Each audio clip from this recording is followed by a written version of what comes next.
Hey, let's go from eternity past to here and do it as we think about this great verse that speaks to us of the miracle of Christmas, Micah chapter 5, verse 2, where we read this. But you, Bethlehem Ephrathah, though you are little among the thousands of Judah, yet out of you shall come forth to me the one to be ruler in Israel, whose going forths are from of old, from everlasting. Micah 5:1 was another proclamation of judgment against Israel. But it seems that God rarely announces judgment without also giving a hopeful promise.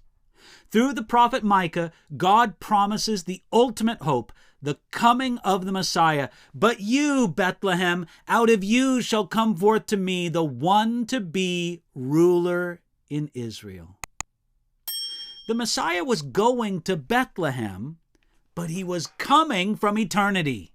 It says, whose going forths are from of old, from everlasting. This glorious promise was fulfilled in Jesus Christ, and Micah's prophetic voice declares it, that though Jesus came from Bethlehem, he did not begin there. You see, Jesus is the Alpha and the Omega, the beginning and the end. This means that before Jesus was born in Bethlehem, he existed as the second person of the Trinity.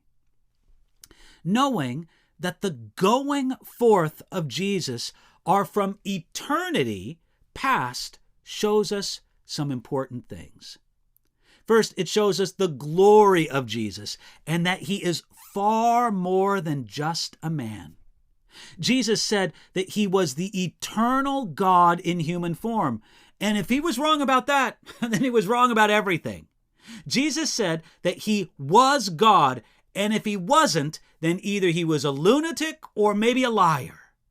But if Jesus is who he said that he really was, then he is the Lord of all creation, the one from eternity.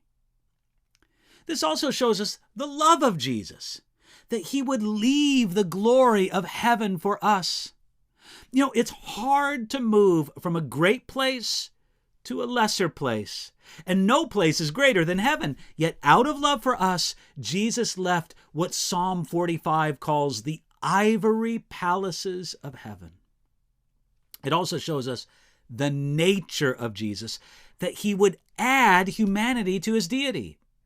It's wrong to think that Jesus was half man and half God, or that he was God on the inside but man on the outside. Instead, the biblical way to think about the nature of Jesus was that he was truly God and truly man, that the second person of the Trinity added humanity to his deity. Remember, the incarnation was addition, not subtraction. It also shows us the sympathy of Jesus, that he remains fully man and fully God. 1 Timothy chapter 2, verse 5 reminds us that Jesus is still truly man and truly God. Jesus didn't give up his humanity when he ascended into heaven. This means that the Savior born in Bethlehem, just as Micah promised, has an enduring sympathy with us. This blessed place of Bethlehem, even though it was little among thousands, was specially chosen to bring forth the greatest gift of all, God becoming man. God can use little places and relatively little people to bring forth great gifts. So today, receive his gift thankfully.